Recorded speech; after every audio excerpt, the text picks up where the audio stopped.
Era para ser uma manhã comum de terça-feira em Pequim. O trânsito seguia o ritmo habitual. Fés se enchiam de vozes distraídas, e as manchetes matinais ainda falavam de política e cinema. Mas, às 9h42, tudo mudou. Uma gravação anônima, enviada a 3 grandes emissoras, começou a circular pelos grupos de jornalistas e, em menos de uma hora, estava em todas as telas do país. O vídeo, de 9 minutos e 28 segundos, mostrava uma mulher pálida, sentada em uma sala de interrogatório. Os olhos fundos, o cabelo preso, as mãos trêmulas. Então, com voz rouca, ela disse as palavras que ninguém jamais esperava ouvir: "Eu não planejei sozinha. Mas eu sabia." E escolhi o silêncio. O nome dela era Lin Ke-yan, produtora executiva, empresária respeitada até aquele momento, considerada apenas uma testemunha no caso mais enigmático da última década, a morte do ator Lee Meng-long. A partir desse instante, o caso voltou à superfície como uma ferida aberta. As redes sociais entraram em colapso, fóruns explodiram, e o país inteiro mergulhou em um frenesi coletivo. O que parecia ser uma tragédia isolada tornava-se, de repente, uma conspiração com ramificações que ninguém conseguia dimensionar. E o Meng-long não era apenas um ator. Era o rosto da juventude moderna, símbolo de uma geração que acreditava que talento e gentileza podiam coexistir. Seu sorriso sereno, sua voz calma e sua aura melancólica haviam conquistado milhões. Mas sua morte, há um ano, em circunstâncias estranhas, deixou uma sombra de dúvida. A versão oficial dizia acidente doméstico. Porém, os fãs, jornalistas e até alguns colegas insistiam que algo não fechava. Havia ruídos demais, mensagens apagadas, testemunhas contraditórias, câmeras de segurança que, misteriosamente, falharam exatamente na hora do ocorrido. A confissão de Lin Ke-yan reacendeu tudo. A gravação foi autenticada por especialistas e, minutos depois, trechos começaram a vazar com legendas traduzidas para o inglês, japonês e coreano. Um dos fragmentos mais chocantes foi quando ela mencionou algo chamado Operação Eclipse. Sem explicação, sem contexto. Apenas essas 2 palavras. "Descobriu antes do tempo", disse ela, olhando fixamente para o chão. "E eu não consegui impedir o que veio depois." As palavras soaram como uma sentença. Jornais do mundo inteiro se voltaram para a história. As redes inundaram-se com teorias. Quem era Lin Ke-yan, afinal? Nos arquivos públicos, seu nome estava ligado à produtora Golden River Entertainment, uma das gigantes do entretenimento asiático, conhecida por transformar jovens promessas em superestrelas. Ela era discreta, raramente dava entrevistas, mas era conhecida no meio como uma mulher implacável, elegante, estratégica, segundo alguns ex-funcionários, perigosamente inteligente. Nas horas seguintes ao vazamento, o repórter investigativo Ren Liang, que acompanhava o caso desde o início, recebeu uma mensagem criptografada de uma fonte anônima. A mensagem continha uma frase simples: "A gravação não é completa. Procure o trecho que foi cortado." Ren, cético mas curioso, começou a rastrear a origem do vídeo. O código do arquivo indicava que ele fora enviado de dentro de um servidor pertencente à própria Golden River. A descoberta acendeu o alerta: se o vazamento vinha da empresa envolvida, alguém lá dentro queria que a verdade emergisse, ou queimar alguém no processo. Nas primeiras 24 horas, os efeitos foram devastadores. Hashtags como número Justiça para El Meng-long e número Mentora Revelada dominaram o Weibo e o X, antigo Twitter. Fãs choravam, enviavam flores aos memoriais improvisados, e outros expressavam raiva. "Vocês esconderam tudo dele", diziam nas postagens. As emissoras repriorizaram suas grades para cobrir o caso minuto a minuto. Em frente ao prédio da Golden River, repórteres se acotovelavam sob a chuva fina, tentando capturar qualquer reação dos funcionários que saíam de cabeça baixa. O clima era de luto e escândalo ao mesmo tempo. A confissão trouxe à tona não apenas suspeitas, mas também uma onda de medo. O que exatamente Lin Ke-yan sabia? Por que decidiu falar agora, após um ano de silêncio? E quem seriam os outros a quem ela se referiu? As respostas pareciam escondidas entre linhas não ditas. O vídeo mostrava, em determinado momento, um detalhe curioso. Sobre a mesa, havia um pendrive preto, sem marca, que ela empurrava levemente na direção do investigador. Nenhuma informação sobre o conteúdo foi divulgada, até agora. Ren Liang, determinado a entender a extensão da revelação, começou a revisitar arquivos antigos. Ele descobriu que, semanas antes da morte de Yu Menglong, o ator havia tentado rescindir seu contrato com a Golden River, alegando abusos contratuais e ameaças psicológicas. Mas o pedido nunca chegou aos tribunais. Um documento interno da produtora, obtido por Ren, mostrava uma reunião sigilosa entre Lin Keqiang e dois executivos, na qual o nome de Yu aparecia em destaque ao lado de uma anotação em vermelho: evitar exposição, prioridade máxima. Esse trecho, publicado com exclusividade, foi suficiente para acender a fúria pública. Parecia confirmar que a empresa tinha algo a esconder. No entanto, o mais intrigante veio de uma segunda fonte, um ex-assistente técnico de gravação, que afirmou ter visto Yu discutindo com Lin Keqiang em um estúdio uma semana antes de sua morte. Ela estava nervosa, e ele dizia algo sobre provas e mentiras assinadas. Depois disso, ela saiu chorando. O depoimento foi registrado anonimamente, mas a coincidência temporal era impossível de ignorar. À medida que a poeira da confissão se espalhava, novas perguntas surgiam. A polícia, pressionada, anunciou a reabertura oficial do caso. Em um comunicado breve, o porta-voz afirmou: "Estamos analisando as declarações e verificando a autenticidade dos novos elementos apresentados." As redes não queriam paciência.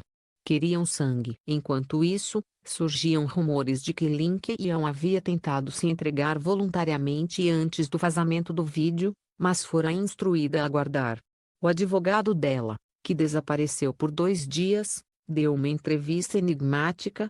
"Forças maiores em jogo. Minha cliente não está sozinha nessa história." Eram frases assim que alimentavam a histeria digital. O caso já não era apenas policial, era político, econômico, moral. Fãs transformaram o rosto de Yu Menglong em símbolo. Grafites com seu retrato e a frase "A verdade respira" começaram a aparecer pelas cidades. Grupos de fãs se organizaram em fóruns, dando informações e arquivos, tentando reconstruir a linha do tempo dos últimos dias dele.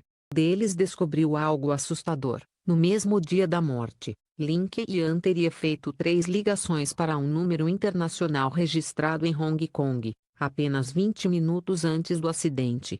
Quando confrontada pelos investigadores, ela não negou. "Fiz o que me mandaram fazer", disse calmamente, segundo uma fonte que presenciou o interrogatório. Mas quem a mandou? O nome do suposto mandante ainda não foi revelado, mas o rumor de que figuras de alto escalão da indústria estariam envolvidas começou a circular com força. O termo Operação Eclipse tornou-se o enigma central. Jornalistas especulavam que se tratava de um código interno para eliminar contratos problemáticos e controlar a imagem de artistas. Uma espécie de operação de silenciamento. No fim da tarde, uma segunda gravação começou a circular, desta vez, apenas um trecho de áudio com voz feminina e ruído de fundo. "Ele sabia do eclipse.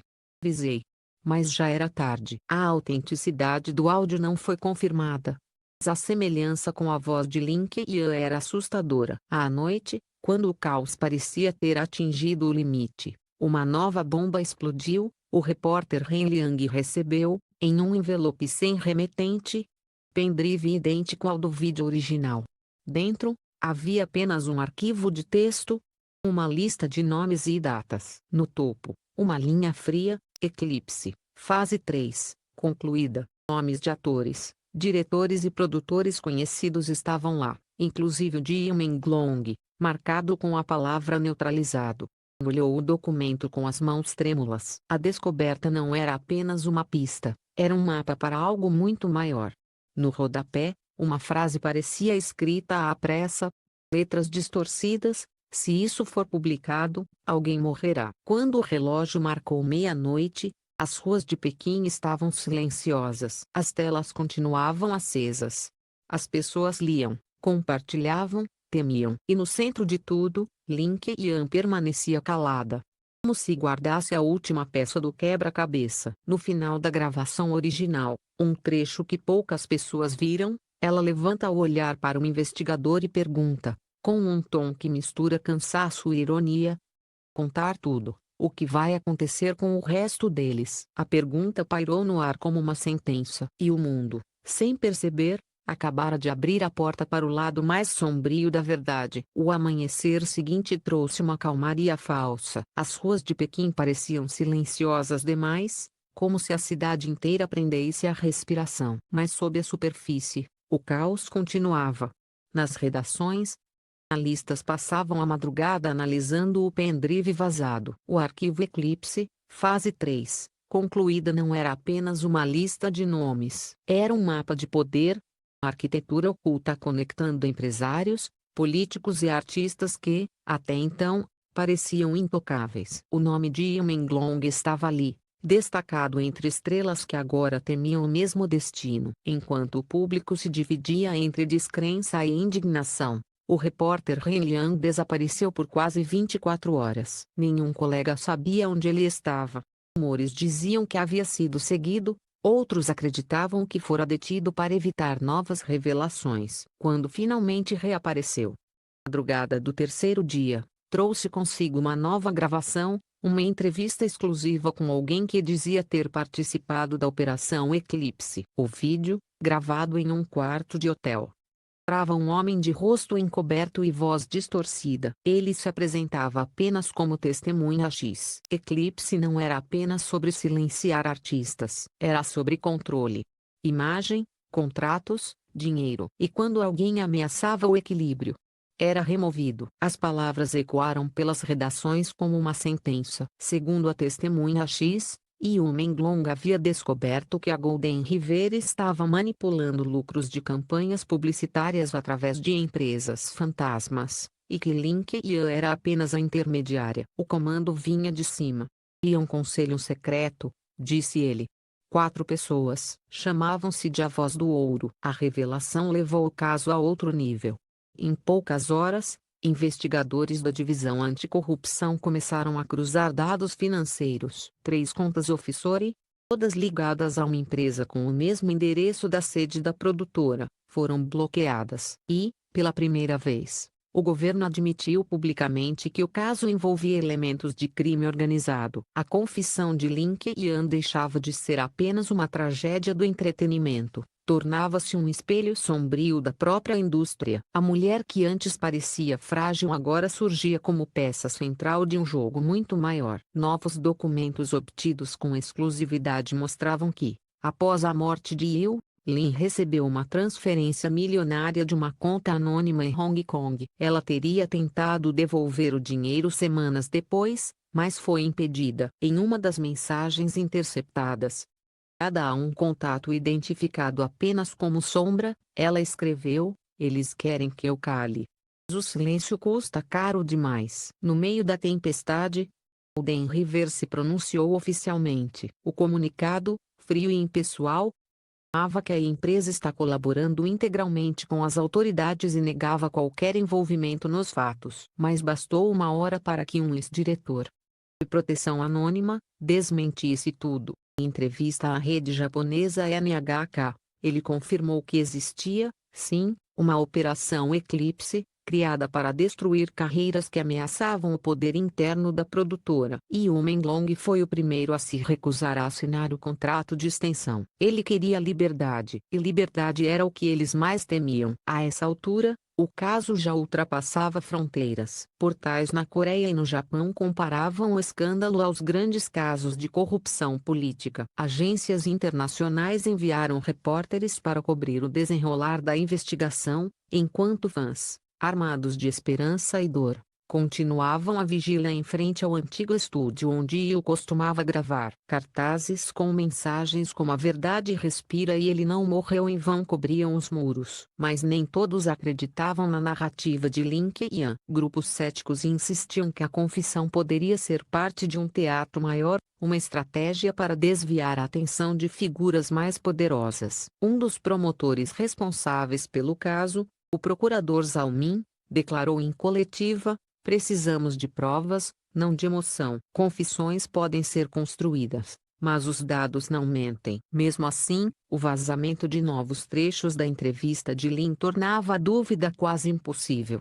Em um deles, ela fala de uma noite em que Yumenlong a procurou, desesperado. Ele me disse que tinha cópias de contratos, gravações, provas. Pediu minha ajuda. Eu hesitei, e foi nesse silêncio que tudo aconteceu. A frase ressoou como um golpe. A culpa parecia pesar nas palavras dela. Fãs choravam diante das telas, lembrando o rosto calmo de Yu em seus últimos vídeos, quando sorria e dizia: a verdade sempre encontra uma forma de aparecer. Enquanto isso, Ren Liang mergulhava cada vez mais fundo. Ele descobriu que o pendrive entregue continha não apenas nomes, mas também datas de reuniões secretas, e uma em particular chamou a atenção: 15 de novembro, um dia antes da morte de Yu.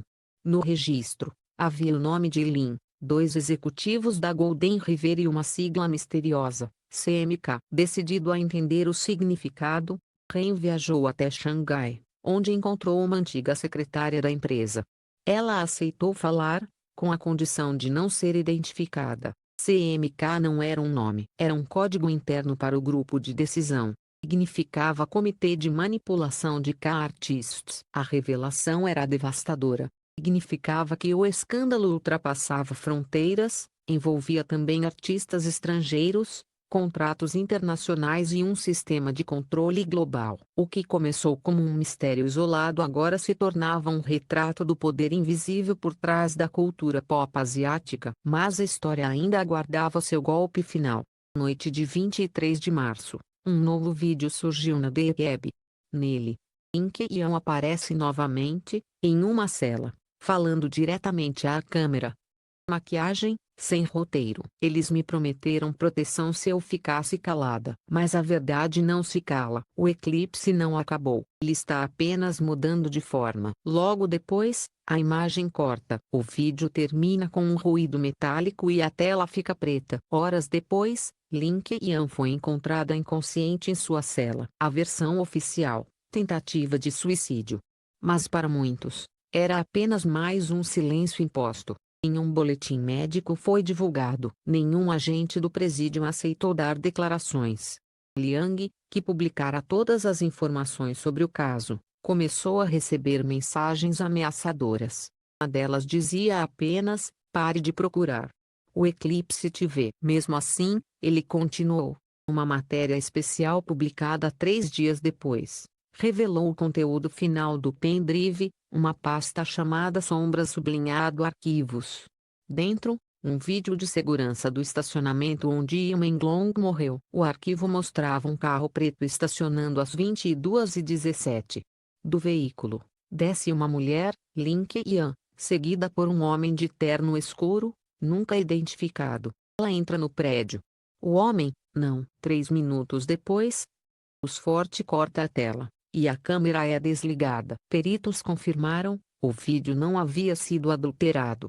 No entanto, as autoridades se recusaram a incluí-lo oficialmente no inquérito. Enquanto a pressão popular aumentava, a Golden River anunciou o fechamento temporário de suas atividades. Vários executivos renunciaram. Um deles, o diretor financeiro, desapareceu sem deixar rastros. A família de Yumenlong, em carta pública, escreveu: não queremos vingança. Queremos a verdade, toda ela. Mas a verdade parecia inalcançável, distorcida por interesses e medo. A ficção de Lin, agora interpretada de 1000 maneiras diferentes, tornou-se quase um mito, o símbolo de uma indústria corrompida pelo próprio sucesso. Semanas depois, uma gravação anônima foi enviada ao e-mail de Ren Liang. Nela, uma voz masculina, calma, dizia: você não entendeu, jornalista. O eclipse não foi criado para esconder um crime. Foi criado para apagar memórias. A frase se tornou a manchete do dia seguinte. Analistas tentavam decifrar o sentido: apagar memórias de quem? De Yu? Das vítimas? Ou do próprio público, manipulado por narrativas? A discussão filosófica tomou conta das redes. Mas Ren sabia o que aquela frase significava. No final do vídeo, havia um número, uma coordenada. Latitude e longitude levavam a um galpão abandonado nos arredores de Tianjin. Lá, polícia encontrou caixas com discos rígidos, contratos e gravações de áudio datadas de anos anteriores. Tudo comprovava o funcionamento da Operação Eclipse. Com essas provas, o governo anunciou a prisão de 3 altos executivos, mas os nomes divulgados não correspondiam aos que apareciam no arquivo original. Os verdadeiros líderes da Voz do Ouro continuavam invisíveis. E Lin Keqiang, a mulher que havia desafiado o sistema, permanecia hospitalizada em estado crítico, sob vigilância. Ren visitou-a uma única vez e descreveu a cena em seu relatório. Ela estava deitada, pálida, ligada a tubos. Quando abriu o gravador, ela abriu os olhos e murmurou: "Eles ainda estão aí." Você só viu a sombra. Depois, fechou os olhos e nunca mais falou. Foi a última vez que alguém a viu viva. A morte de Lin Keqiang foi anunciada uma semana depois. O laudo oficial dizia insuficiência respiratória. Nenhum familiar reclamou o corpo. E com ela, mais uma parte da verdade foi enterrada. Hoje, meses após a reviravolta, o caso Yu Minglong continua sendo uma ferida aberta. A Operação Eclipse se tornou sinônimo de corrupção e medo, uma metáfora para tudo que o público suspeita, mas nunca consegue provar. A imagem de Yu, estampada em murais e protestos, virou símbolo de resistência. Nos festivais de cinema, seu rosto é exibido antes das sessões. A frase, "A verdade nunca morre." Ren Liang, exilado voluntariamente no exterior, continua investigando. Dizem que ele trabalha em um livro, Eclipse, Os Bastidores da Verdade, reunindo todos os arquivos que conseguiu salvar antes de fugir. Nenhuma editora se atreveu a publicar ainda. E, no entanto, o eco daquela primeira confissão ainda ressoa no ar, como uma lembrança que se recusa a desaparecer. O caso Yu Minglong não terminou, apenas mudou de forma, como o eclipse que o batizou. Porque algumas verdades, quando finalmente emergem, não iluminam, elas